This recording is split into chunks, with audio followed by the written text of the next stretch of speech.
అందరికీ స్వాగతం, సుస్వాగతం. ప్రతి శనివారం వాస నరసింహంలో ఆరోగ్య సూత్రం నిర్వహించుకుంటున్నాం. ఇప్పటికీ 23 సంవత్సరాలు ముగించుకుని 24వ సంవత్సరంలో మనం అడిగి మళ్ళీ ఒక 1 మంత్ కూడా పూర్తి అయింది. ఇది 1257వ కార్యక్రమం. ప్రతిసారి నిపుణులైన వైద్యులు రావడం, వారి రంగాలకు చెందిన విషయాలకు ముచ్చరించడం. ఈ రోజున ప్రముఖ orthopaedic surgeon doctor BV Gurunatha Sharma గారు అందరికీ చాలా ఉపయోగకరమైనది, ఇంట్రెస్టింగ్గా ఉండే టాపిక్ శీతాకాలంలో కీళ్ళ నొప్పులు, వింటర్ ఆర్థరైటిస్ అని ఆ టాపిక్ మీద మాట్లాడుతున్నారు. మరి డాక్టర్ బివి గురునాథ శర్మ గారు ప్రముఖ ఆర్థోపెడిక్ సర్జన్, అంటే ఎముకలు, కీళ్ళు, కండరాలు వీటన్నిటికి కూడా సంబంధించినవి ఉంటాయి. దానికి సంబంధించిన స్పెషలిస్టు ఆయన్ని ఇప్పుడు మాట్లాడుతున్న. Over to doctor BV Gurunatha Sharma గారు. 1257వ వీక్లీ హెల్త్ అవేర్నెస్ ప్రోగ్రామ్కి నాకు అవకాశం ఇచ్చినందుకు ముందుగా డాక్టర్ గారు ఇద్దరికి ధన్యవాదాలు తెలుపుకుంటున్నాను. నేను డాక్టర్ బివి గురునాథ్ శర్మ అండి, రోబోటిక్ నీ రీప్లేస్మెంట్ సర్జన్. మోకాళ్ళ మార్పిడి, తుంటి మార్పిడి ఆపరేషన్స్తో పాటుగా చిన్నపిల్లల ఎముకలకు కూడా స్పెషలైజేషన్ చేశాను. పీడియాట్రిక్ ఆర్థోపెడిక్ సర్జన్ అంటారు. ఈ శీతాకాలంలో వచ్చే కీళ్ళ నొప్పుల గురించి కొంచెం డీటెయిల్డ్గా జనాలకి అవేర్నెస్ ఉండే విధంగా అందరికీ తెలియజేద్దాం అనే ఉద్దేశంతో ఇవాళ ఈ టాపిక్ స్టార్ట్ చేయడం జరుగుతోంది. శీతాకాలంలో కీళ్ళ నొప్పులు చాలామందికి ఎక్కువగా బాధిస్తూ ఉంటాయి. మనం చాలా రెగ్యులర్గా చూస్తూ ఉంటాం. ఈ 3 నెలల్లోనే దగ్గర ఏ ఆర్థోపెడిక్ సర్జన్స్ తీసుకున్నా యావరేజ్గా నా దగ్గర చూసిన సుమారు 250 మంది పేషెంట్ల దాకా ఈ కీళ్ళ నొప్పులతో ఇబ్బందులు పడే వాళ్ళని మేము చూసాం. అసలు ఆర్థరైటిస్ అంటే ఏంటి? గ్రీక్ వర్డ్లో ఆర్థ్రోస్ అంటే జాయింట్, కీలు, ఏ కీలునైనా ఆర్థ్రోస్ అంటాం. ఐటిస్ అంటే ఒక రసాయనిక చర్య, ఇన్ఫ్లమేషన్. బాడీలో ఏదైనా నార్మల్గా జరిగే పద్ధతులన్నిటికీ ఏదైనా అబ్నార్మాలిటీ తోడైంది, రొటీన్కి భిన్నంగా జరిగింది అంటే దాన్ని ఇన్ఫ్లమేషన్ అంటాం, ఐటిస్ అంటాం. ఆర్థరైటిస్ అంటే కీళ్లల్లో రొటీన్గా జరగాల్సిన పద్ధతులన్నీ కొంచెం మార్పు చెంది ఐటిస్, ఇన్ఫ్లమేషన్కి లోనై ఆర్థరైటిస్కి దారితీస్తుంది. అయితే ఆర్థరైటిస్లో ముఖ్యమైన ప్రాబ్లం ఏమొస్తుందంటే కీళ్లలో ఎముకకి మధ్యలో గుజ్జు అనే పదార్థం ఉంటుంది, మనందరికీ తెలుసు. అలాగే కీలు పైన ఎముక కింద ఎముక రెండు కూడాను ఒక లెగమెంట్ కానీ ఒక కండరంతో కానీ జాయిన్ అయ్యి ఉంటాయి. ఈ కండరాల్లో కానీ కీలు లోపల ఉండే గుజ్జులో కానీ కీలు లోపల ఉండే నీరులో కానీ ఏదైనా మార్పులు చెందినప్పుడు, ఏదైనా ఒత్తిడికి లోనైనప్పుడు, ఒక రసాయనిక చర్య జరిగినప్పుడు దాన్ని ఇన్ఫ్లమేషన్ అంటాం. దానివల్లే పేషెంట్స్కి మొకాళ్ళు నొప్పులు రావడం కానీ, కీలు నొప్పులు రావడం కానీ, వాపులు రావడం కానీ, ఆ ఫంక్షన్ తగ్గిపోవడం కానీ, వాటి మూమెంట్ తగ్గడం కానీ, ఇట్లాంటి రకరకాల బాధలు వస్తుంటాయి. అయితే రోజు దినచర్యల్లో మనం ఎన్నో పనులు చేస్తున్నా ఈ కీళ్ళ నొప్పులు మనం పెద్దగా పట్టించుకోము. మన పని ఒత్తిడిలో, పని చేసే ఫోకస్లో మనం ఈ కీళ్ళ నొప్పుల్ని అధిగమించి మన పనిలోకి మనం వెళ్ళిపోతుంటాం. అలాగే ఈ వింటర్ సీజన్ వచ్చినప్పుడు మాత్రం ఖచ్చితంగా కీళ్ళ నొప్పులు ఉన్నాయి అనేది మనకు గుర్తు చేస్తుంటుంది చాలామందికి. ముఖ్యంగా కీళ్ళవాతం ఉన్న వాళ్ళకి కానీ, చర్మరోగాలు ఉన్న వాళ్ళకి కానీ, పుట్టుకతో వచ్చే ఇబ్బందులు కానీ, ఇట్లా రకరకాల కారణాల వల్ల కీళ్ళల్లో ఇన్ఫ్లమేషన్ రావడం వల్ల కీళ్ళ నొప్పులు ఉంటాయి అనే విషయం మళ్ళీ మనకి గుర్తు చేస్తూ ఉంటుంది ఈ వింటర్ సీజన్. ఎందుకని వింటర్ సీజన్లో మనకి కీళ్ళ నొప్పులు పెరుగుతాయి? సహజంగా మనం ఎప్పుడైనా గమనిస్తే ఇంట్లో ఐస్ ముక్క ముట్టుకున్నప్పుడు చల్లగా మనకి ఏదో హైపర్ సెన్సిటివిటీ లాగా, తీపులాగా అనిపిస్తుంది, చూసారా? దాన్నే సెన్సిటివిటీ అంటాం. ఐస్ వల్ల కానీ, చలి వల్ల కానీ, చల్ల టెంపరేచర్ వల్ల కానీ నరాల్లో ఉండే సెన్సిటివిటీ పెరుగుతుంది. నార్మల్గా మనం ఫీల్ అయ్యే సెన్సిటివిటీ కంటే, సెన్సేషన్ కంటే ఇక్కడ కొంచెం ఎక్కువగా ఫీల్ అవుతాం. దాన్నే తీపు అంటాం మన భాషలో. దాన్నే పెయిన్ సెన్సిటివిటీ కొంచెం ఎక్కువ అవుతుంది. అది ఇంకాస్త ఎక్కువసేపు ఉంటే మొద్దుబారుతుంది. మనకి ఐస్ చేతి మీద పెట్టుకున్నప్పుడు ఒక పావు గంట 20 నిమిషాలు అయిన తర్వాత చెయ్యి మొద్దుబారుతుంది. కానీ ఆ మొద్దుబారడానికంటే ముందు చాలా చాలా హెవీగా ఏదో చెయ్యంతా ఏదో పీకేస్తున్నారు, ఎవరో లాగేస్తున్నారు అనే ఫీలింగ్ వస్తుంది మనకి. దాన్నే తీపు అంటాం. పెయిన్ సెన్సిటివిటీ చాలా ఎక్కువ ఉంటుంది. ఆ పెయిన్ సెన్సిటివిటీ ఎక్కువ ఉండటం వల్ల రొటీన్గా మనం చేసే పనులలో వచ్చే నొప్పులు కూడా చలికాలంలో కొంచెం ఎక్కువగా ఫీల్ అవుతాం. అందుకని చలికాలంలో నొప్పులు ఎక్కువ అనే ఫీలింగ్లోకి వెళ్తాం. రెండోది మోస్ట్ ఇంపార్టెంట్, అట్మాస్ఫియర్ ప్రెషర్. అంటే గాలిలో తేమ శాతం పెరిగి లేకపోతే ప్రెషర్ తగ్గినప్పుడు కండరాల మీద బాడీలో ఉండే రకరకాల కండరాలు, రక్తనాళాలు, నరాలు, జాయింట్లు, ఎముకలు వీటన్నిటి మీద ఉండే ప్రెషర్ కూడా మార్పులు వస్తాయి. ఈ మార్పుల వల్ల కూడాను మనకి కీళ్ళ నొప్పులు రావడానికి అవకాశం ఎక్కువ ఉంటుంది. మూడోది మోస్ట్ ఇంపార్టెంట్, మనం ఎప్పుడైనా గమనించాం కదా, మనకి చలి ఎక్కువ ఉన్నప్పుడు బాడీ అంతా ముడుచుకుంటాం. మొత్తం బాడీ అంతా ముడుచుకుంటాం, మనకి తెలియకుండానే గడ్డ అని కదులుతుంటుంది. మనందరికి తెలిసిందే అది, మనం ఏదో స్పెసిఫిక్గా గమనించాల్సిన అవసరం ఏం లేదు. మనకి తెలిసిందే, చలి ఉందనంటే చాలు మొత్తం పళ్ళు కొట్టుకుంటూ ఉంటాయి, బాడీ అంతా ముడుచుకుంటాం. మజిల్స్ అన్నీ ముడుచుకుంటాయి, దాన్నే స్పాజమ్ అంటాం. మజిల్స్ అన్నీ ముడుచుకున్నప్పుడు జాయింట్లన్నీ టైట్ అయిపోతాయి. టైట్ అయిపోవడం వల్ల మజిల్స్ నుంచి కూడా పెయిన్స్ వస్తుంటాయి. సో చలికాలంలో చాలామంది కీళ్ళవాతం ఆరు కీళ్ళ నొప్పులు అని ఏదైతే భావిస్తుంటారో అది కేవలం కీళ్ళ నుంచే కాకుండా చుట్టూరా ఉండే కండరాల నుంచి కూడా నొప్పులు వస్తుంటాయి. సో ఇలాగా చలికాలం వల్ల లేదా టెంపరేచర్స్ డ్రాప్ అవటం వల్ల మనకి ఈ కీళ్ళ నుంచి కానీ చుట్టుపక్కల ఉండే కండరాల నుంచి కానీ కండరాల్లో ఉండే రక్తనాళాల నుంచి నరాల నుంచి కూడా నొప్పులు రావడం మొదలవుతాయి. వీటన్నిటి కారణాల వల్ల మనకి వింటర్ ఆర్థరైటిస్ అనేది కామన్గా వస్తుంది. మోస్ట్ ఇంపార్టెంట్ థింగ్, నీరు ఐస్గా మారుతున్నప్పుడు చిక్కబడుతుంది. ఇది మనందరికీ తెలుసు. ఫ్రూట్ జ్యూస్ ఉంది, ఫ్రిడ్జ్లో పెట్టిన తర్వాత కాసేపటికి ఏమవుతుంది, బాగా చిక్కబడుతుంది. అలాగే ఇక్కడ కూడా రక్తం కూడా బాడీలో బాగా చిక్కబడిపోతుంది అన్నమాట. చలికాలం వచ్చినప్పుడు బాగా చిక్కబడిపోయి దాని ఫ్లో తగ్గిపోతుంది. అంటే హార్ట్ ఒకసారి బ్లడ్ పంప్ చేయగానే చిట్ట చివరి ప్రాంతంలో ఉండే కణాలకు కూడా రక్తం సమానంగా అందాలి. అలాంటిది ఇక్కడ బ్లడ్ చిక్కబడిపోవడం వల్ల మధ్యలోనే దాని ఫ్లో ఆగిపోయి ఫ్లో తగ్గిపోయి చిట్ట చివరి ప్రాంతంలో ఉండే జాయింట్లు, కీళ్ళు, వేళ్లలో ఉండే రక్తనాళాలు, ఎముకలు వీటికి బ్లడ్ సప్లై తగ్గిపోతుంది. వాటి వల్ల కూడాను పెయిన్స్ ఎక్కువ వస్తాయి. అంటే నాకు బ్లడ్ సప్లై పెంచు, నాకు ఆక్సిజన్ పెంచు అని ఆ జాయింట్ అడగటం, ఆ జాయింట్ ఒక నొప్పిలో నాకు పెంచు, నాకు ఆక్సిజన్ కావాలని బాడీని అడగటాన్నే మనం పెయిన్గా ఫీల్ అవుతాం. అది కూడా ఒక రీజన్. వింటర్లో ఆర్థరైటిస్ ఆర్ వింటర్లో కీళ్ళ నొప్పులు రావడానికి ఇది ఒక మెయిన్ రీజన్. అలాగే ఇంకోటి మనందరికీ తెలుసు, మన ప్రాంతాల్లో తక్కువ కానీ వరల్డ్ వైడ్ వింటర్ సీజన్స్లో సూర్యరశ్మి చాలా తక్కువ ఉంటుంది, సన్లైట్ బాగా తక్కువ ఉంటుంది. సన్లైట్ బాగా తక్కువ ఉన్నప్పుడు విటమిన్ డి లెవెల్స్ కూడా తగ్గిపోతాయి. మనందరికీ తెలుసు విటమిన్ డి సన్లైట్ ఎక్స్పోజర్ వల్ల ఎక్కువగా వస్తుందని. ముఖ్యంగా పిల్లల్లో ఎక్కువ వస్తుంది, పెద్దవాళ్ళలో కొంచెం తక్కువగా వస్తుంది. But sunlight will help in increasing the vitamin D3 levels in the body. So ఎప్పుడైతే సూర్యరశ్మి తగ్గిపోయిందో అప్పుడు మనకి ఆటోమేటిక్గా ఈ D3 లెవెల్స్ తగ్గిపోవటం వల్ల ఎముకల్లో, కండరాల్లో ఉండే న్యాచురల్ శక్తి కూడా తగ్గుతుంది. వాటి వల్ల నొప్పిని భరించే కెపాసిటీ కూడా తగ్గుతుంది. సపోజ్ మనం ఒక పెద్ద దెబ్బను తట్టుకోగలిగే కెపాసిటీ ఉన్న వాళ్ళమైనా సరే చిన్న దెబ్బలకే, చిన్న ఒత్తిడికే నొప్పులు రావటం మొదలవుతాయి. అది కూడా ఒక కారణం. అండ్ ఇంకోటి, ఇందాక నేను చెప్పినట్టుగా నీరు ఎట్లయితే చిక్కబడుతుందో మనకి ప్రతి జాయింట్లో, అది చిన్న వేలు కావచ్చు, మోకాలు కావచ్చు, నడుము కావచ్చు, తుంటి కావచ్చు, ప్రతి కీలు లోపల నీరు ఉంటుంది. ఆ నీరు ఫ్రీగా మూవ్ అవుతుంది కాబట్టి జాయింట్ ఫ్రీగా మూవ్ అవుతుంది, బైక్ ఇంజిన్లో ఇంజిన్ ఆయిల్ లాగా. సో ఆ గుజ్జు నీరు కనుక ఎప్పుడైనా చిక్కబడితే దానివల్ల కూడా ఇంజిన్ బాగా స్లో అయిపోతుంది, మోకాలు కానీ జాయింట్ కానీ స్లోగా మూవ్ అవుతుంది, దానివల్ల కూడా పెయిన్స్ వస్తాయి. ఇలా రకరకాల కారణాల వల్ల మనకి వింటర్ సీజన్స్లో ఆర్థరైటిస్ ఆర్ జాయింట్ పెయిన్స్ రావడం అనేది సహజం. వీటిని మనం ఎట్లా ఎదుర్కోవాలనేది విషయం తెలుసుకొని మనం వింటర్ని వెల్కమ్ చేద్దాం. చాలామందికి ఒక డౌట్ ఉంటుంది, ఎక్కడో నొప్పి వచ్చింది, ఏ మెడ నొప్పి వచ్చింది, లేకపోతే తొంటి నొప్పి వచ్చింది, లేకపోతే మోకాలు నొప్పి వచ్చింది, ఎల్బో పెయిన్ వచ్చింది. ఈ పెయిన్స్ వచ్చినప్పుడు వేడి నీళ్ళు కాపడం పెట్టాలా, లేకపోతే చన్నీళ్ళు కాపడం పెట్టాలా అని చాలా రకాలుగా డౌట్స్ వస్తూ ఉంటాయి. దీనికి కొన్ని రూల్స్ అండ్ రెగ్యులేషన్స్ ఉన్నాయండి. ఇందాక నేను చెప్పినట్టుగా చలి వల్ల ఎప్పుడైనా సరే నరాలు మొద్దుబారతాయి.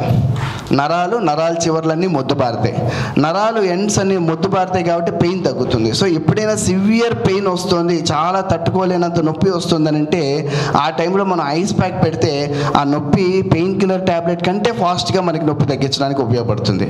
అయితే కొంతమంది చేసే పొరపాటు అంటే దెబ్బ తగలంగానే వేడి నీళ్ళు కాపడం మంచిది అని చెప్పి వేడి గుడ్డతోటో లేకపోతే వేడి చేసిన ఉప్పుతోటో లేకపోతే వేడి చేసిన ఇటుకతోటో కాపడం పెడతారు. దెబ్బ తగిలిన చోట ఆల్రెడీ లోపల వేడి ఉంటుంది. ఆ వేడి ఉన్న చోట మనం ఇంకొంచెం వేడి పెట్టినప్పుడు అక్కడ కండరాలు కానీ టిష్యూస్ కానీ అవన్నీ ఇంకాస్త డ్యామేజ్ అయ్యి ప్రాబ్లం ఇంకాస్త పెరిగి చర్మం ఇంకాస్త ప్రాబ్లం ఎక్కువ అయ్యేటట్టుగా పుండు ఎక్కువ పడేటట్టుగా తయారవడానికి అవకాశం ఉంటుంది. సో అందుకని దెబ్బలు తగిలినప్పుడు కానీ సివియర్ పెయిన్ బాగా తట్టుకోలేనంత నొప్పి, నేను ఒక ఇంజెక్షన్ తీసుకోవాలన్నంత నొప్పి వస్తున్నప్పుడు ice pack is the first and best choice. అయితే దీర్ఘకాలంగా ఉంటే మనం రోజంతా పనిచేస్తాం, ఇంటికి వెళ్ళంగానే నడు నొప్పి వస్తుంది, పిక్కల నొప్పులు వస్తాయి. వీటికి దీర్ఘకాలంగా ఉండే నొప్పులకి ఐస్ ప్యాక్స్ కంటే కూడాను వేడి నీళ్ళు మంచిది. ఎందుకు వేడి నీళ్ళు మంచిదంటే మనం చాలాసార్లు అబ్జర్వ్ చేసామో లేదో, మంచి వేడి నీళ్ళు స్నానం చేసినా కానీ చేతి అంతా ఎర్రబడుతుంది, చేతులంతా ఎర్రబడతాయి, చేతుల మీద అంతా అన్ని చోట్ల కాళ్ళ దగ్గర ఎర్రబడుతుంది. ఎర్రబడిందంటే దాని అర్థం ఏంటి? అక్కడ రక్త సరఫరా పెరిగింది అని అర్థం. వేడి ఉన్న చోట రక్త సరఫరా పెరుగుతుంది, రక్తనాళాలు ఉబ్బుతాయి, కండరాలు సాగుతాయి. సో రక్త సరఫరా పెరిగితే ఆక్సిజన్ సప్లై పెరుగుతుంది.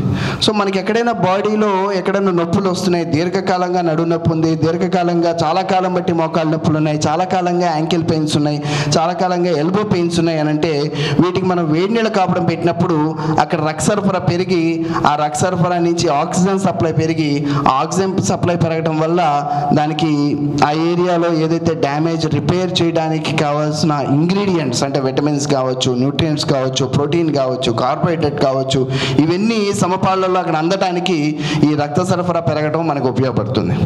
సో ఎక్కడెక్కడ వేడి నీళ్ళు కాపడం పెట్టాలి, ఎక్కడ చన్నీళ్ళు కాపడం పెట్టాలి అనేది క్లియర్ కట్గా ఉంటుందండి.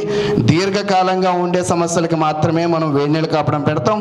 దెబ్బ తగిలింది, ఇప్పుడు సివియర్ పెయిన్ ఉంది, ఇప్పుడు తట్టుకోలేనంత పెయిన్ ఉంది, మనం ఇంజెక్షన్ తీసుకోవాలి లేకపోతే పెయిన్ కిల్లర్ ట్యాబ్లెట్ వేసుకోవాలంత పెయిన్ ఉన్నప్పుడు వేడి నీళ్ళు పెట్టద్దు, దానివల్ల డ్యామేజ్ పెరుగుతుంది. ఐస్ ప్యాక్ మాత్రమే వాడండి. రైట్, చలికాలం వస్తుంది, ఆల్రెడీ నాకు కీళ్ళవాతం ఉంది, నాకు చలికాలంలో నొప్పులు ఎక్కువ అవుతున్నాయని ఆల్రెడీ చాలామందికి తెలిసిన వాళ్ళు ఉంటారు. వాళ్ళు ముందుగానే కొన్ని జాగ్రత్తలు తీసుకోవాలి. మనం రొటీన్గా చేసే ఇంట్లో పనులలో మన బాడీ పరిస్థితి కానీ మన బాడీలో ఉండే రుగ్మతల గురించి కానీ ప్రాబ్లమ్స్ గురించి కానీ డిసీజెస్ గురించి కానీ మనం మర్చిపోతాం. ఇంట్లో చేసే పని ఒత్తిడి వల్ల కావచ్చు, పని టార్గెట్స్ వల్ల కావచ్చు, అరే ఈ పని చేసేసుకొని ఆలోచిద్దాంలే అనే ఒక చిన్న నోడ్ ఒకటి నడుస్తుంటుంది. లేకపోతే మన పని బయటికి వెళ్ళిన వాళ్ళం కూడా అంతే, ఈ పని కానీ చేసుకుంటే నేను ఫ్రీ అవుతాను, అప్పుడు నా గురించి నేను ఆలోచిస్తాను, నా హెల్త్ గురించి నేను కేర్ తీసుకుంటానని ఒక ఆలోచన నడుస్తుంటుంది. కానీ ఈ ఆర్థరైటిస్ విషయంలో మాత్రం పొరపాటును కూడా మనం నిర్లక్ష్యం అనేది చేయకూడదు, నెగ్లెక్ట్ అనేది ఉండకూడదు.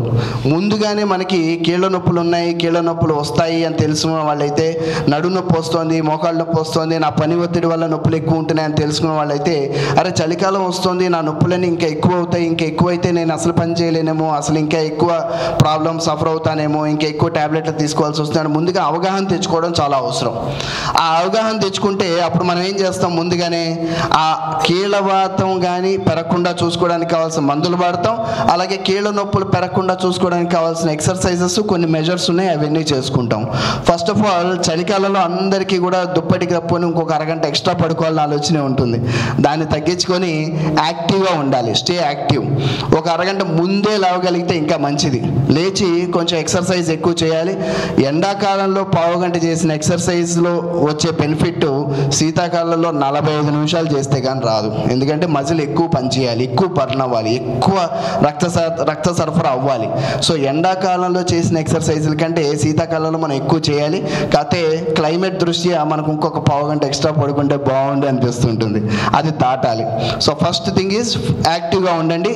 రెండోది ఫ్లూ వ్యాక్సిన్ చాలా చోట్ల ప్రస్తుతానికి ఇంటర్నేషనల్ కమ్యూనిటీస్ కానీ WHO కానీ ఈ శీతాకాలం ఎక్కువగా ఉండే వాళ్ళకి, టెంపరేచర్స్ బాగా తక్కువ ఉండే ప్రదేశాల్లో ఫ్లూ వ్యాక్సిన్ ఖచ్చితంగా తీసుకోవాలి అని ఒక రికమెండేషన్, ఒక సలహా అయితే ఇవ్వడం జరిగింది. అది పూర్తిగా పేషెంట్ యొక్క చాయిస్ మాత్రమే. ఫ్లూ వ్యాక్సిన్స్ ఇప్పుడు అన్ని హాస్పిటల్స్లో అందుబాటులో ఉన్నాయి. ఎవరికైతే ఎలర్జీ ఉంటుందో, చలికాలం వస్తే ఎలర్జీస్ ఎక్కువ రావటం, కోల్డ్, కాఫ్, దగ్గు, తుమ్ములు, జలుబు ఎక్కువ రావటం, అలాగే కీళ్ళవాతం కానీ కీళ్ళ నొప్పులు కానీ ఎక్కువ రావటం, అలాగే స్కిన్ ర్యాషెస్ రావటం, ఇట్లాంటివన్నీ ఆల్రెడీ ఎవరెవరికైతే ఎలర్జీ ఉందో, ఎవరెవరికైతే చలికాలం పడదో, ఎవరెవరికైతే చలికాలం వల్ల ఇబ్బందులు వస్తాయని తెలుసో వాళ్ళందరూ ఈ ఫ్లూ వ్యాక్సిన్ ముందుగానే వేసేసుకోవడం మంచిది. ఆ ఫ్లూ వ్యాక్సిన్ తీసుకోవడం చాలా మంచిది. మూడోది కీప్ వామ్.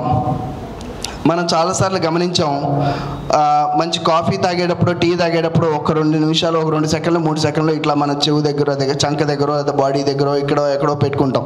మనకి ఎందుకంటే ఆ వేడి తగిలినప్పుడు వీ ఫీల్ హ్యాపీ, మనకి ఏదో చాలా హాయిగా ఉంటుంది. సో అందుకని ఎప్పుడు కూడాను బాడీలో ఆ వార్మ్నెస్ మెయింటైన్ చేయాలి. సో పొద్దున కానీ సాయంత్రం కానీ వీలుంటే 2 పూట్ల, వీలుంటే 3 పూట్ల వేడి నీళ్ళతోటి మనం అన్ని జాయింట్లకి కాపడం పెట్టుకోవడం చాలా మంచిది. చాలామంది ఇక్కడ చేసే పొరపాటు ఏంటంటే, నేను స్నానం చేసేటప్పుడు వేడి నీళ్ళు పోసుకుంటున్నానండి, అది సరిపోతుందా అని అడుగుతారు. అయితే మన చర్మం చాలా స్ట్రాంగ్. బయట నుంచి వచ్చే టెంపరేచర్ వేరియేషన్స్ని లోపలికి అంత తేలిగ్గా పంపించదు. అంటే మనం వేడి నీళ్ళు చర్మం మీద పోస్తే ఆ నీళ్లు వెళ్ళిపోవడమే తప్ప లోపల జాయింట్కి, టార్గెట్ సైట్కి వేడి అందించే పని చాలా స్లోగా జరుగుతుంది. సో వీలుంటే ఒక పావు గంట 20 నిమిషాల పాటు వేడి నీళ్ళలో ముంచిన గుడ్డని తీసుకొని ఆ గుడ్డని మీరు ఆ జాయింట్ మీద పెట్టి ఆ జాయింట్కి కాస్త కాపురం లాగా చేస్తేనే ఆ వేడి లోపలికి వెళ్ళి జాయింట్ని కొంచెం హెల్ప్ చేసే విధంగా పనిచేస్తుంది. సో వేడి నీళ్ళ కాపడం చాలా ఇంపార్టెంట్. అలాగే ప్రొటెక్టివ్ వేర్, వింటర్ సీజన్లో గ్లౌస్ వేసుకోవడానికి అసలు వెనకాడకూడదు. ఎందుకంటే ఈ గ్లౌస్ ఇవన్నీ అంత చలి ఏం లేదు కానీ అనుకుంటాం, కానీ చలి టెంపరేచర్ 1 డిగ్రీ తగ్గినా సరే జాయింట్స్లో పెయిన్స్ రావడానికి అవకాశం 10 పెరుగుతుంది. సో అవసరమైతే గ్లౌస్ వేసుకోవడానికైనా, సాక్స్లు వేసుకోవడానికైనా సరే, ఫుల్ ప్రొటెక్టివ్ వేర్ వేసుకోవడానికైనా అసలు వెనకాడకూడదు, అసలు నిర్లక్ష్యం చేయకూడదు. అండ్ 4వది డ్రెస్ ద పార్ట్. ఇప్పుడు నేను చెప్పినట్టుగా ఫుల్ ప్రొటెక్టివ్ డ్రెస్సింగ్ ఖచ్చితంగా వేసుకోవాలి. Avoid crowded places and sick people. Already మనకి వింటర్ సీజన్లో చాలామంది చెప్తారు, గాయాలు సరిగ్గా మానవండి, తొందరగా ప్రాబ్లమ్స్ తగ్గవండి.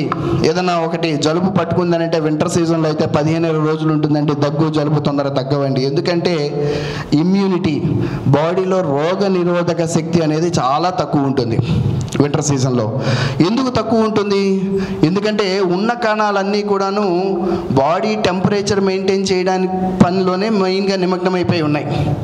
సో అలాంటప్పుడు బాడీలో ఉండే మిగతా కణాలు, ఏదైతే రోగ నిరోధక శక్తి పెంచే కణాలు ఏవైతే ఉంటాయో అవి ఈ ఎక్స్టర్నల్ బ్యాక్టీరియా తోటి ఫైట్ చేసే పని తగ్గిపోతుంది. అందుకని మనం ఇమ్యూనిటీ బాగా మెయింటైన్ చేసుకోవాలి. ఖచ్చితంగా కూడాను సిక్ పీపుల్ అంటే ఆల్రెడీ రుగ్మతలు, జలుబు, దగ్గు ఉన్న వాళ్ళ దగ్గరికి వెళ్లకుండా, వాళ్ళ దగ్గరికి వెళ్తే మనం మాస్క్ పెట్టుకొని మనం తీసుకోవాల్సిన జాగ్రత్తలన్నీ తీసుకొని వెళ్ళి ఉంటే మంచిది. మూడోది, మనం ఇంట్లో కూడాను ఎప్పుడు హెల్దీ ఐటమ్స్ అంటే మనకి జల్లం కానీ, జీలకర్ర కానీ, మన పెద్దలందరూ ఆల్రెడీ దానికి సెట్ ఆఫ్ రూల్స్ పెట్టేశారు. కషాయం అన్నీ ఒక మాటలో వచ్చేస్తాయి. సో ఆ కషాయం లాంటివి తీసుకోవడం, లాంటివి తీసుకుంటే, మంచి హెల్దీ డైట్ తీసుకుంటే, ఇంట్లో ఫుడ్ తీసుకుంటూ, ఫ్రూట్స్ ఎక్కువ తీసుకుంటూ, ఇట్లాంటి హెల్దీ డైట్ తీసుకుంటే ఇమ్యూనిటీ లెవెల్స్ పెరుగుతాయి, మనలో ఉండే ఆ రోగ నిరోధక శక్తి పెరుగుతుంది. దానివల్ల ఈ పక్క వాళ్ళ నుంచి మనకి వచ్చే కంటేజియస్ ఆర్ కంటామినేటెడ్ డిసీజెస్ ఏవైతే ఉంటాయో వాటిని మనం ఎదుర్కోవడానికి శక్తి మన బాడీలో డెవలప్ అవుతుంది. ఇంకోటి, స్టేబుల్ అండ్ గుడ్ ఫుట్వేర్. చాలామంది ఇంకో పొరపాటు కూడా చేస్తారు, చెప్పులు ఎక్కువగా వాడతారు. సాధ్యమైనంత వరకు మనం బయటకు వెళ్తున్నప్పుడు ఎప్పుడు కూడాను పాదానికి ఎప్పుడు షూ ఉండాలి. అది సింపుల్ షూ అవ్వచ్చు, లేస్ ఉన్నది అవ్వచ్చు, లేస్ లేనిది అవ్వచ్చు, లెదర్ అవ్వచ్చు, లేకపోతే నాన్ లెదర్ అవ్వచ్చు, ఏదైనా సరే పాదానికి ఎప్పుడు కూడా షూ ఉన్నప్పుడు బాడీ వెయిట్ పాదం మొత్తం మీద డిస్ట్రిబ్యూట్ అవుతుంది. చెప్పులు వేసుకున్నప్పుడు కేవలం మడి మీదే పడుతుంది. అందుకనే ఒక 40 ఏళ్ళు వచ్చిన వాళ్ళందరికీ, ఎక్కువగా బయట తిరిగే వాళ్ళకి, మార్కెటింగ్ చేసే వాళ్ళకి, ఎక్కువసేపు నిలబడే వాళ్ళందరికీ మడివల నొప్పులు రావడం అనేది సహజం. పొద్దున్నే లేవగానే ఫస్ట్ 4-5 అడుగులు నొప్పులు రావడం, తర్వాత కొంచెం ఎక్కువ పని చేసిన నొప్పులు రావడం అనేది చాలా చాలా ఎక్కువ కామన్ అయిపోయింది ఈ రోజుల్లో. సో సాధ్యమైనంత వరకు బయటికి వెళ్ళేటప్పుడు సింపుల్ షూ వేసుకొని మనం ఆ పాదాన్ని కాపాడుకుంటే బెటర్. ఇంకోటి విటమిన్ డి. ఇందాక నేను చెప్పినట్టుగా విటమిన్ డి సూర్యరశ్మి బాగా తక్కువ ఉంటుంది కాబట్టి విటమిన్ డి సప్లిమెంట్స్ అవసరమైతే తీసుకుందాం. అది ఒక డాక్టర్ పర్యవేక్షణలో ఒక డాక్టర్ యొక్క ప్రిస్క్రిప్షన్ ప్రకారం మనం విటమిన్ డి సప్లిమెంట్స్ తీసుకుంటే చాలా మంచిది. Most important keep hydrated. అంటే మనం శీతాకాలంలో ఎక్కువ సార్లు యూరిన్కి వెళ్ళాల్సి వస్తున్న ఉద్దేశంతో అలాగే దాహం వేయదు కాబట్టి వాటర్ ఎక్కువ తాగం. ఇందాక నేను చెప్పాను శీతాకాలంలో మన బాడీలో ఉండే నీరంతా కూడా చిక్కబడుతుంది అని. చిక్కబడిన నీరుని పల్చం చేయాలంటే ఏం కావాలి? నీరే కావాలి మళ్ళీ. ఓకే, సో బాడీలో ఎప్పుడు కూడా నీటి శాతం పెంచాలి. సో అందుకని మనం అవసరమైతే 4 సార్లు వాష్రూమ్కి వెళ్ళినా తప్పులేదు. అవకాశం ఉన్న వాళ్ళకి నీళ్లు మాత్రం తాగటం ఆపద్దు. ప్రతి గంటకి అట్లీస్ట్ 100 ml వాటర్, లేదు 4 గంటలకి 1/2 లీటర్ అన్నా లీటర్ అన్నా తాగగలిగితే చాలా మంచిది. రోజు మొత్తం మీద మీరు లీటర్ బాటిల్ తీసుకుంటే కనుక అది కనీసం 3 సార్లు కానీ 4 సార్లు కానీ ఫినిష్ చేసేటట్టుగా ప్లాన్ చేసుకోండి. మీరు నీటి శాతం తగ్గించిన కొద్దీ బాడీలో ఉండే రక్తం పలచబడదు, చిక్కబడిపోయి ఉంటుంది. జాయింట్స్లో ఉండే నీరు శాతం అంతా కూడా చిక్కబడిపోతుంది. దానివల్ల బ్లడ్ హార్ట్కి బ్రెయిన్కి అందే బ్లడ్ శాతం కూడా తగ్గిపోతుంది. సో నీటి నిల్వలను మాత్రం ఎప్పుడు యావరేజ్గా మెయింటైన్ చేస్తూ ఉండండి, అది చాలా మంచిది. జాయింట్ పెయిన్స్ రావడానికి చాలా కారణాలు ఉంటాయి. ముఖ్యంగా ఆస్టియో ఆర్థరైటిస్ అంటే వయసు పెరగడం వల్ల ఎముకల అరుగుదల వల్ల వచ్చే జాయింట్ పెయిన్స్ ఉంటాయి. రెండోది రొమటాయిడ్ ఆర్థరైటిస్ అంటే కీళ్ళవాతం. మూడోది స్పాండిలో ఆర్థరైటిస్ అంటే నడువులో వచ్చే ఇబ్బందుల వల్ల. అలాగే వైరల్ ఆర్థరైటిస్, కోవిడ్ తర్వాత చికున్గున్యా తర్వాత జాయింట్ పెయిన్స్ చాలామంది చూస్తుంటాం. వైరల్ ఫీవర్స్ అన్నిటి తర్వాత వైరల్ ఆర్థరైటిస్ రావడానికి అవకాశం ఎక్కువ ఉంటుంది. వైరల్ ఫీవర్ వచ్చిన తర్వాత తగ్గిన తర్వాత 2వ వారం కానీ 3వ వారం నుంచి ఈ body pains, muscle pains, joint pains అనేవి స్టార్ట్ అయ్యి అవి కనీసం 3 నుంచి 6 నెలల దాకా ఇబ్బంది పెడుతుంటాయి. అలాగే ఫైబ్రోమయాల్జియా, హైపోథైరాయిడిజం అంటే థైరాయిడ్ ప్రాబ్లమ్స్ ఉన్న వాళ్ళకి, అలాగే మానసిక ఇబ్బందులు ఉన్న వాళ్ళకి కూడా ఈ జాయింట్ పెయిన్స్ రావడానికి అవకాశం ఎక్కువ ఉంటుంది. ఇంకోటి గౌట్ అని. గౌట్ అంటే బాడీలో యూరిక్ యాసిడ్ అనే ఒక పదార్థం ఉంటుంది. ఆ యూరిక్ యాసిడ్ అనే పదార్థం జాయింట్స్ లోపల ఇట్లా ఎముకకి మధ్యలో కనుక ఆ యూరిక్ యాసిడ్ పదార్థం ఎక్కువగా డిపాజిట్ అయితే దానివల్ల జాయింట్ అంతా కూడాను వాపు చెంది దానివల్ల నొప్పులు ఎక్కువ వస్తుంటాయి. ఇలా చాలా రకాలు ఉంటాయండి. జాయింట్ ఆర్థరైటిస్, జాయింట్లో అంటే ఏ కీళ్ళల్లో వచ్చే వ్యాధుల్లో ఇట్లా చాలా రకాలు ఉంటాయి. వాటిలో మనకు వచ్చిన ఇబ్బందులు ఏమున్నాయని చూసుకొని దానికి తగ్గ ట్రీట్మెంట్ తీసుకోవాలి. అందరికీ కామన్గా తెలుసు మోకాళ్ళలో ఎముకకి మధ్యలో ఉండే గుజ్జు ఇది. ఈ గుజ్జు అక్కడక్కడ ఇట్లా డ్యామేజ్ అయిపోతే దాన్ని ఆర్థరైటిస్ అంటాం. దీన్నే ఆర్థరైటిస్ అంటాం మనం. ఎముకలో ఈ రసాయనిక చర్య ఇందాక చెప్పిన ఇన్ఫ్లమేషన్ ఏదైతే ఉందో ఆ ఇన్ఫ్లమేషన్ నడవటం వల్ల ఆ ఇన్ఫ్లమేషన్ రసాయనిక చర్య వల్ల ఇక్కడ ఉండే స్మూత్గా ఉండే గుజ్జు మొత్తాన్ని తినేసి ఇట్లాగా ప్యాచులు పడిపోతాయి. దాన్నే ఆర్థరైటిస్ అంటాం. ఈ ఆర్థరైటిస్ అనేది ఏజ్ ప్రాబ్లం వల్ల కామన్గా వస్తుంది. వయసు పెరుగుతున్న వాళ్ళకి గుజ్జు తయారీ అయిన దానికంటే గుజ్జు డ్యామేజ్ ఎక్కువగా జరుగుతుంది కాబట్టి వారికి డ్యామేజ్ ఎక్కువగా బయటపడుతుంది. దానివల్ల ఆర్థరైటిస్ వస్తుంది. ఎంగేజ్లో ఉన్న వాళ్ళకి ఏదైనా యాక్సిడెంట్స్ జరిగితేనో, ఇన్ఫెక్షన్స్ అయితేనో, కీళ్ళవాతం వస్తేనో, ఇట్లా వైరల్ ఆర్థరైటిస్ వస్తేనో, సరైన ఆహారం తీసుకోవడం వల్ల ఒబెసిటీ వస్తేనో, ఇట్లాంటి రకరకాల కారణాల వల్ల మనకి ఆర్థరైటిస్ అంటే జాయింట్లో అరుగుదల రావడానికి అవకాశం ఉంటుంది. దీంట్లో 4 స్టేజ్లు ఉంటాయి. సింపుల్గా చెప్తాను. ఫస్ట్ స్టేజ్లో పెద్దగా గుజ్జు డ్యామేజ్ అవ్వదు. అలా చూసుకుంటూ పోతే 4వ స్టేజ్కి వచ్చినప్పటికి చాలా డ్యామేజ్ అయిపోయి మొత్తం కార్టిలేజ్ అంతా పోయి అంటే గుజ్జు అంతా పోయి కింద ఎముకకి పైన ఎముక తగిలి పన్ను రాసుకుంటే మనకి ఎంత సెన్సిటివ్ వస్తుందో ఇక్కడ కూడా అంత సెన్సిటివిటీ వస్తుంటుంది అన్నమాట. దీన్ని ఆర్థరైటిస్ అంటాం. మన గుజ్జు అరుగుదల అంటాం మన భాషలో. ఈ గుజ్జు అరుగుదల అయినప్పుడు కింద ఉండే ఎముక పైన ఎముక రెండు ఒకదానికొకటి రాసుకోవడం వల్ల చాలా సివియర్ పెయిన్ వచ్చి అడుగు తీసి అడుగేయలేని పరిస్థితికి కూడా వెళ్తుంటారు. దీన్ని 4వ దశ అంటాం. పేషెంట్స్కి రకరకాల దశలు ఉంటాయి. వాళ్ళకుండే నొప్పిని బట్టి, వాళ్ళు చేసే పనుని బట్టి దశలు ఉంటాయి. ఆ దశలో ఏ దశలో ఉందనేది చూసుకొని దాన్ని బట్టి మనం ట్రీట్మెంట్ ఇచ్చుకోవాలి. మోకాళ్ళలానే తుంటిలో కూడా ఇట్లా స్మూత్గా ఉండాల్సిన గుజ్జు అంతా కూడాను ఇట్లా ఎగుడు దిగుడుగా చూసారా ఇట్లా బంపీగా అయిందో. సో దీన్ని ఇట్లా ఎగుడు దిగుడుగా అయిపోయి గుజ్జంతా పోయి ఆ ఎముక రాసుకోవడం వల్ల వచ్చే ప్రాబ్లమ్ని ఆస్టియో ఆర్థరైటిస్ ఆఫ్ హిప్ అంటాం. అలాగే చేతి వేళ్లలో కూడా ఇందాక నేను చూపించాను చూసారా, కార్టిలేజ్ అంటే ఎముకకి మధ్యలో ఉండే గుజ్జు అంతా డ్యామేజ్ అయిపోయి ఎగుడు దిగుళ్ళు అంతా వచ్చి స్మూత్ రన్నింగ్ సర్ఫేస్ ఉండదు. దీనికి ఒక చిన్న ఎగ్జాంపుల్ చెప్తాను. మనకి హైవే కొత్తగా వేసిన హైవే ఉంది, చాలా స్మూత్గా ఉంటుంది. ఎట్లాంటి కార్ అయినా మంచి జామ్ అని వెళ్ళిపోతుంది, స్పీడ్గా వెళ్ళిపోతుంది. సపోజ్ 10 గుంటలు పడ్డాయి, అది స్టేజ్ 1, పర్లేదు, కొంచెం స్పీడ్ తగ్గించి 100లో కొట్టకుండా 80లో కొట్టుకొని వెళ్ళిపోతాం. 20 గుంటలు పడ్డాయి, 60లోనే వెళ్ళగలం. అదే 30 గుంటలు పడ్డాయి, అమ్మ నేను ఈ రోడ్డు అవాయిడ్ చేస్తాను, నాకు ఇంకేమైనా రోడ్డు ఉందా అని అడుగుతాం, అవునా? అది 4వ దశ. ఆ 4వ దశ. సో 4వ దశ వచ్చిన జాయింట్కి ట్రీట్మెంట్ ఏంటి? ప్యాచ్ వర్క్లు కాదు. సపోజ్ 10 గుంటలు పడ్డాయి, ప్యాచ్ వర్క్లు చేశారు, పర్లేదు, ఎగుడు దిగుడుగా వెళ్ళిపోతుంది కారు. 40 గుంటలు పడ్డాయి రోడ్డుకి, ప్యాచ్ వర్క్లు చేసాం, ప్యాచ్ల మీద నడుస్తున్నట్టు ఉంటుంది కానీ రోడ్డు మీద వెళ్తున్నట్టు ఉండదు. అప్పుడు కొత్త రోడ్డు వేసుకోవడమే. అప్పుడు కీళ్ళు మార్చుకొని ఇట్లా కొత్త కీళ్ళు వేసుకుంటే మళ్ళీ మనం నడవడానికి ఉంటుంది. మళ్ళీ కొత్త రోడ్డు వేసుకున్నట్టే, కొత్త హైవే వేసుకున్నట్టే. మళ్ళీ హైవే 15 ఏళ్ళు 20 ఏళ్ళు నడుస్తుంది. అలాగే ఇక్కడ కూడా కీలో 15 ఏళ్ళు 20 ఏళ్ళ దాకా ఇబ్బంది లేకుండా నడుస్తుంది. ఈ కీళ్ళు కూడా డ్యామేజ్ అవ్వకుండా జాగ్రత్త చూసుకోవాలి. ఇది కొత్త హైవే. ఓకే, ఈ హైవే దాకా కొత్త హైవే వేసుకోవడానికంటే ముందు ప్యాచ్ వర్క్ ఏదైతే చెప్పానో అవే ఇవి గుజ్జు ట్యాబ్లెట్లు. రకరకాల గుజ్జు ట్యాబ్లెట్లు ఉంటాయి. గుజ్జు ట్యాబ్లెట్లు వేసుకున్నంత మాత్రాన చాలామంది అడుగుతారు, డాక్టర్ గారు ఈ ట్యాబ్లెట్లు వాడితే నాకు ప్రాబ్లం తగ్గిపోతుందని అడుగుతారు. రోడ్డు మీద గుంటలకి ప్యాచ్ వర్క్లే చేయగలం కానీ దాన్ని ఎప్పుడు నార్మల్ చేయలేం. సో ఈ ట్యాబ్లెట్లు వాడడం వల్ల కూడాను మనకి ఏదైతే అరుగుదల ఉంటుందో మోకాళ్ళ లోపల అక్కడ ప్యాచ్ వర్క్ అవుతుంది. ప్యాచ్ వర్క్ అవడం వల్ల ముందు రోజు పని నడుస్తుంది, మన కుర్చీలోనో మంచం మీద రెస్ట్రిక్ట్ అయిపోయి బెడ్డెడ్ అయిపోయి కూర్చోం, ముందు పని నడుస్తుంది. ఆ పని నడిపించడానికే ఈ గుజ్జు ట్యాబ్లెట్లు. గుజ్జు ట్యాబ్లెట్లు చాలా బాగా పనిచేస్తాయంటే చాలా కాలం వరకు మనకు ఆపరేషన్ దాకా వెళ్లకుండా ఆపుతాయి.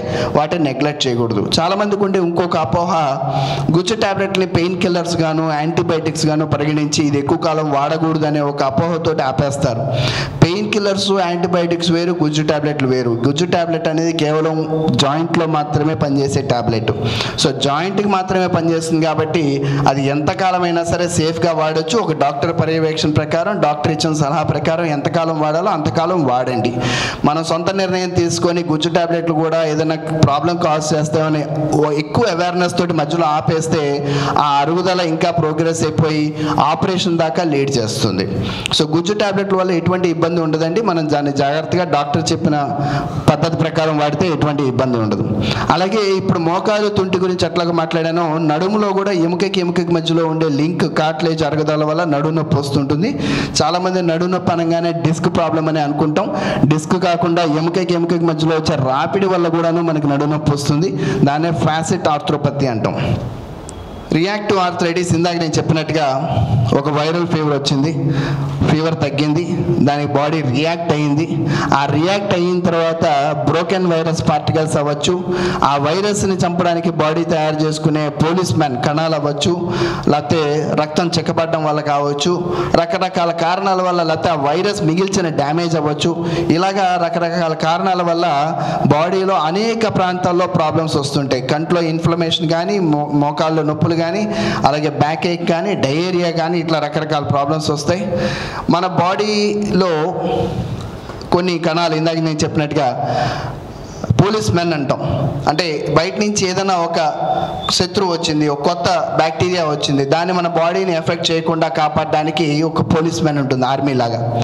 ఈ ఆర్మీ చేయాల్సిన పని ఏంటంటే బయట వాళ్ళ నుంచి లోపల వాళ్ళని, బాడీలో ఉన్న వాళ్ళని సేవ్ చేయాలి. అయితే కొన్నిసార్లు కారణాలు తెలియవు, సిపాయి తిరుగుబాటు అవుతుంది.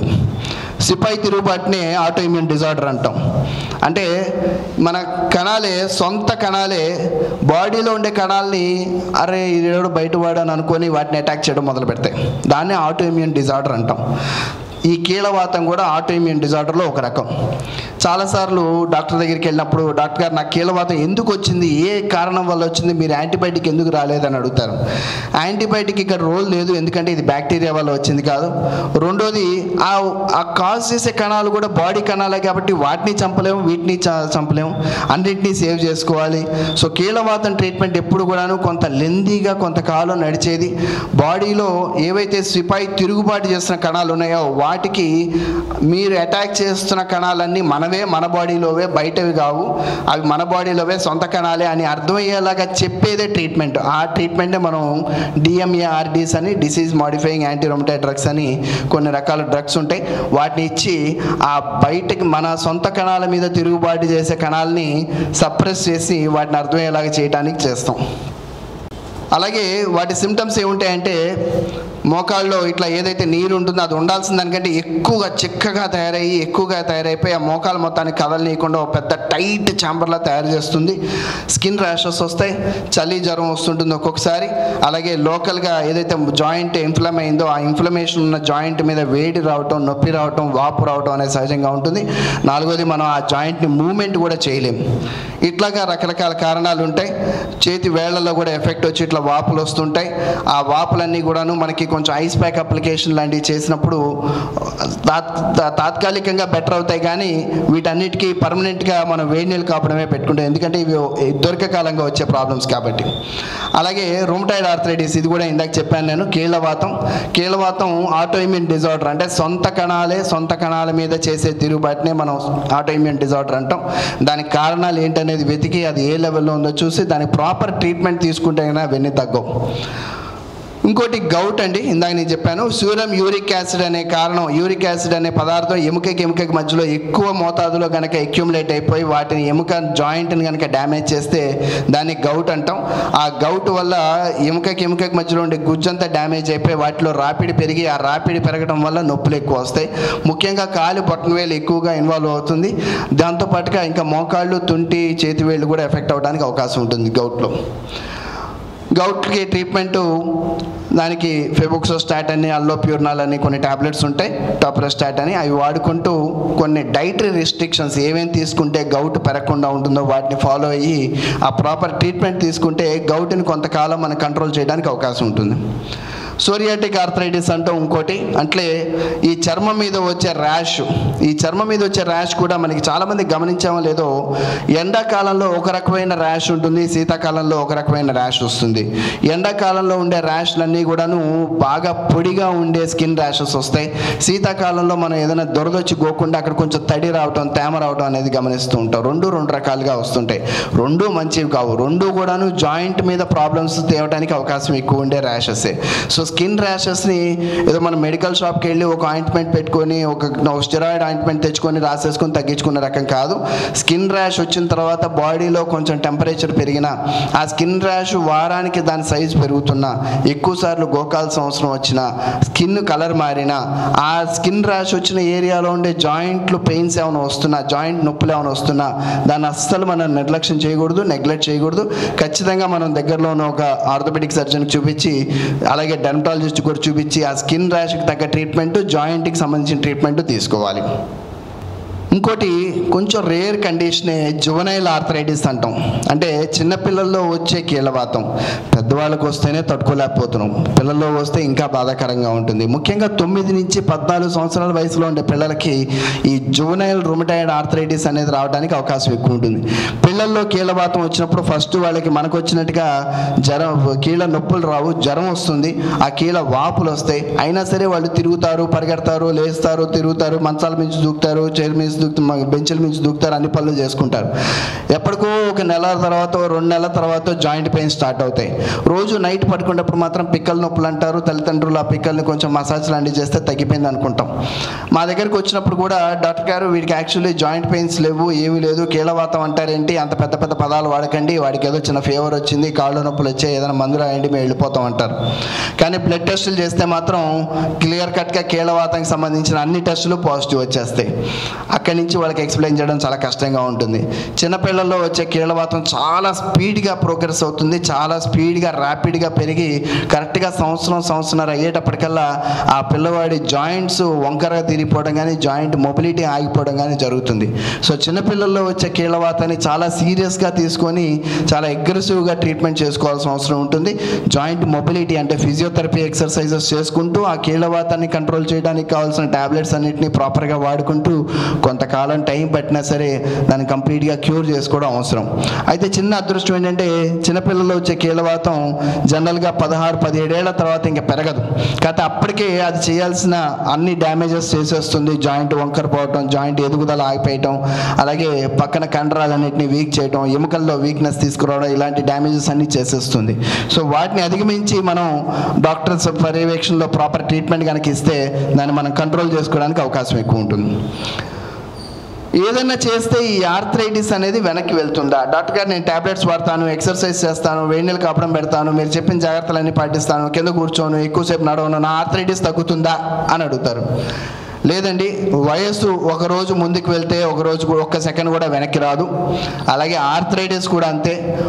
ఒక స్టేజ్ ముందుకు వెళ్ళింది, 1% అరిగింది అని అంటే ఆ అరిగినది ఎప్పుడు కూడా మళ్ళీ వెనక్కి నార్మల్ అవ్వదు. కాకపోతే మనం చేసే ట్రీట్మెంట్ కానీ, మన టార్గెట్ కానీ, మన ఫోకస్ కానీ ఇకపై అరిగేదాన్ని మనం స్లో చేసుకోవడమే. దాన్నే మనం ఇర్రివర్సిబుల్ కండిషన్ అంటాం. Arthritis can never be reversed. ఒక్కసారి మొదలైతే గుజ్జరుగుదల సమస్య కానీ, మోకాలు నొప్పులు కానీ, తుంటి నొప్పులు కానీ, నడుము నొప్పులు కానీ వెనక్కి తగ్గడం అనేది ఉండదు.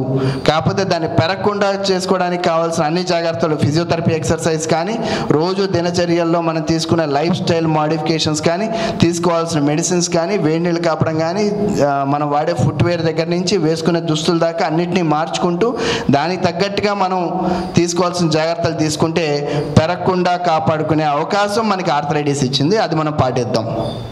అలాగే మోస్ట్ ఇంపార్టెంట్ వెయిట్ రిడక్షన్. చాలామందికి బరువు వల్ల కూడాను ఆర్థరైటిస్ రావడానికి అవకాశం ఎక్కువ ఉంటుంది. సో వెయిట్ 1 kg తగ్గితే ఆర్థరైటిస్ దాదాపు 10% స్పీడ్ స్లో అవ్వడానికి అవకాశం ఎక్కువ ఉంటుంది. సో వెయిట్ రిడక్షన్ కూడా మనం సీరియస్గా ప్లాన్ చేయాలి.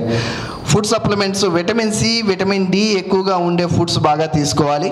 విటమిన్ సి, విటమిన్ డి ఎక్కువ ఉండే ఫుడ్స్. చాలామందికి ఉండే ఒక చిన్న అపోహ ఏంటంటే శీతాకాలంలో జాయింట్ పెయిన్స్ వస్తాయి, మనం కమలా, బత్తాయి, నిమ్మకాయ లాంటివి తీసుకోకూడదు, కమలా తీసుకుంటే ఇంకా జాయింట్ పెయిన్స్ పెరుగుతాయి, జలుబు పెరుగుతుంది, చలికాలంలో అసలు ఇవి అవాయిడ్ అని అనుకుంటాం.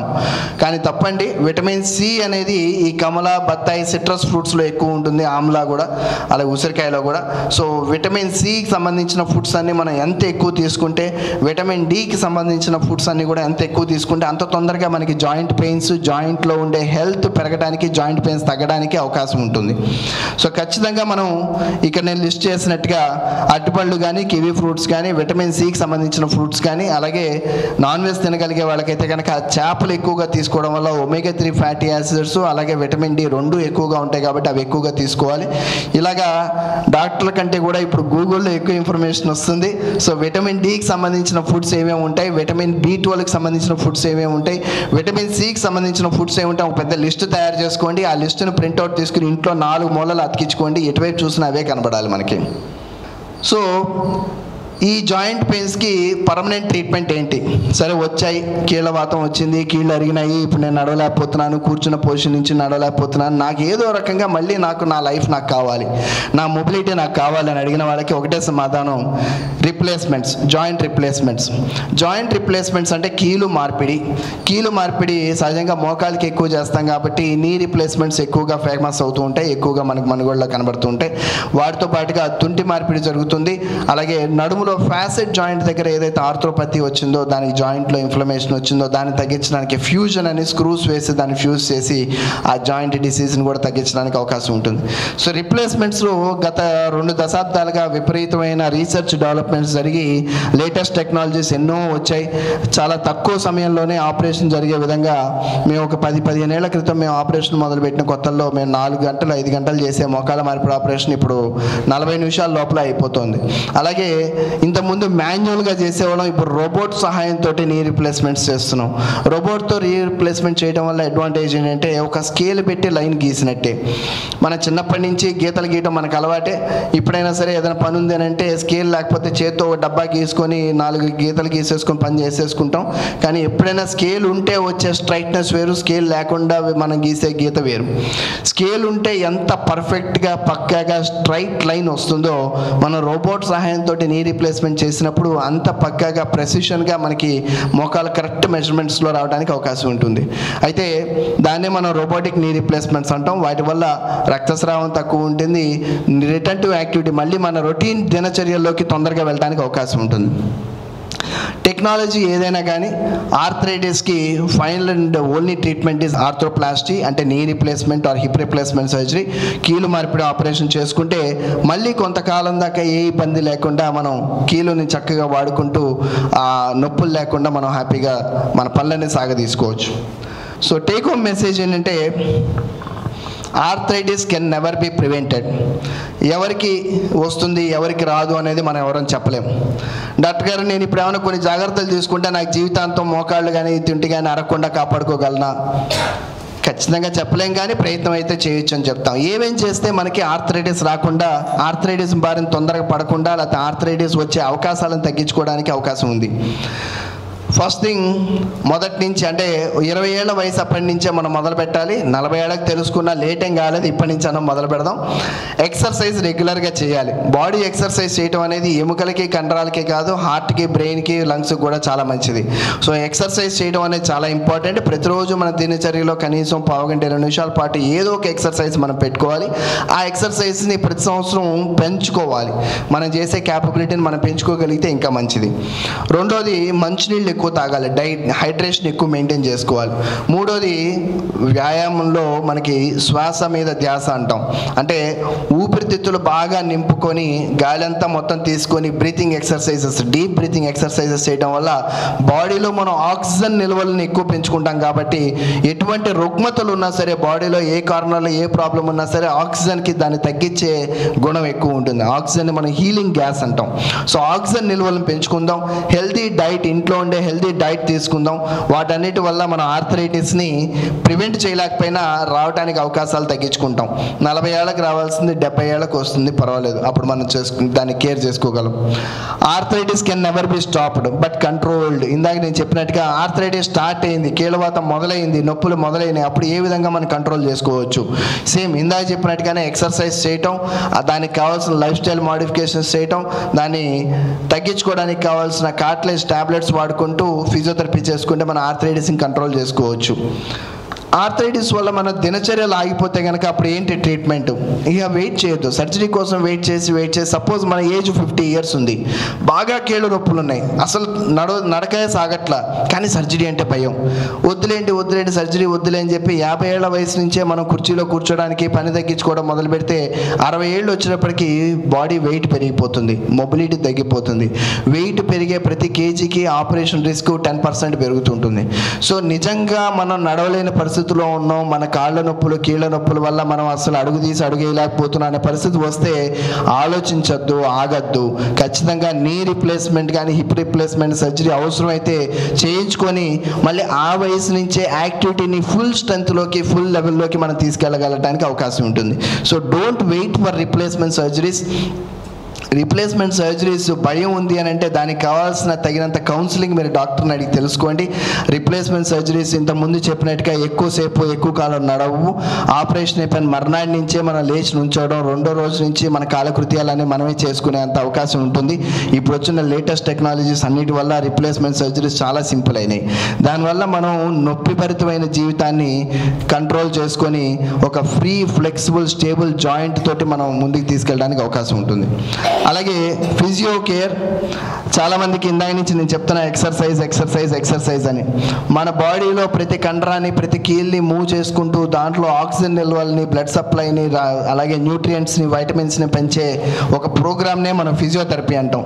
తగిన నిపుణుల దగ్గర ఫిజియోథెరపీ డాక్టర్లు గారి పర్యవేక్షణలో కనుక మనం ప్రాపర్ ఎక్సర్సైజెస్ నేర్చుకొని ఏ జాయింట్కి ఏమేమి ఎక్సర్సైజులు చేయాలనేది నేర్చుకొని ఆ ఎక్సర్సైజెస్ అన్నీ మనం విధిగా ప్రతిరోజు క్రమం తప్పకుండా కనుక చేస్తే, దాంతోపాటు ఇందా నేను చెప్పిన జాగ్రత్తలన్నీ పాటిస్తే ఖచ్చితంగా జాయింట్ బెటర్మెంట్ అవ్వడానికి అవకాశం ఉంటుంది.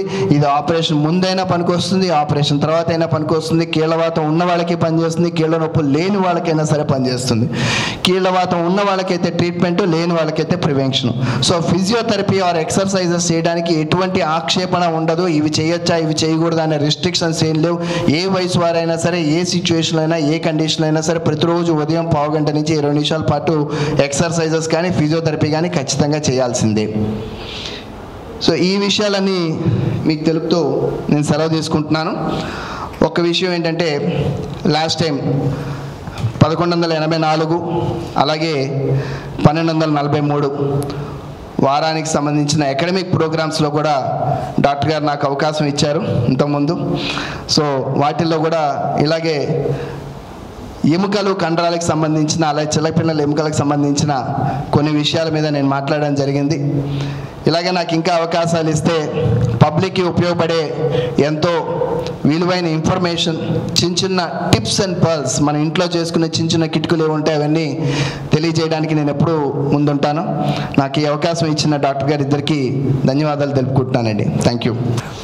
డాక్టర్ బివి గురునాథ శర్మ గారు చాలా చక్కగా వివరంగా అందరికీ అర్థమయ్యే రీతిలో చక్కని తెలుగు భాషలో చాలా చెప్పారు sir. Excellent sir, very nice, congratulations. Right, మారు గారు చేస్తారు. డాక్టర్ గారు అందరికీ అర్థమయ్యేట్టుగా చాలా బాగా చెప్పారు డాక్టర్ గారు. ఎందుకంటే ఈ చలికాలంలో చాలామంది కంప్లైంట్ చేస్తారు, మాకు ఆ నొప్పులు ఉన్నాయండి, ఈ నొప్పులు ఉన్నాయని. ఇప్పుడు దానికి సమాధానం డాక్టర్ గారిది. అంచేత మీరు చూడడమే కాకుండా ఇతరులు ఎవరైనా కంప్లైంట్ చేస్తే యూట్యూబ్లో ఇది చూడమనండి, వినమనండి, వాటికి పరిష్కారం వస్తుంది. డాక్టర్ గారు మీకు చాలా థ్యాంక్స్ అండి. చాలా విలువైనటువంటి సలహాలు ఇచ్చారు అందరికీను. థ్యాంక్ యూ వెరీ మచ్ అండి. మళ్ళీ వచ్చే వారం అంటే 10వ తారీఖున డాక్టర్ వై గోవర్ధని అని ఆవిడ పెయిన్ స్పెషలిస్ట్ అనమాట. ఇంటర్నేషనల్ పెయిన్ స్పెషలిస్ట్, ఆవిడ ఫిజిషియన్. ఆవిడ పెయిన్ మేనేజ్మెంట్ గురించి మాట్లాడతారు. నొప్పులు కొంతమందికి ఆపరేషన్ చేశాక విపరీతమైన నొప్పులు ఉంటాయి, ఒకటి క్యాన్సర్ దానిలో కూడా నొప్పులు ఎక్కువ ఉంటాయి. అటువంటి వాటికి ట్రీట్మెంట్ ఏంటి అన్న దాని గురించి మాట్లాడతారు. మళ్ళీ వచ్చే శనివారం మనం కలుద్దాం. Thank you very much. దీంతో ఈ సమావేశం ముగుస్తుంది. Thank you.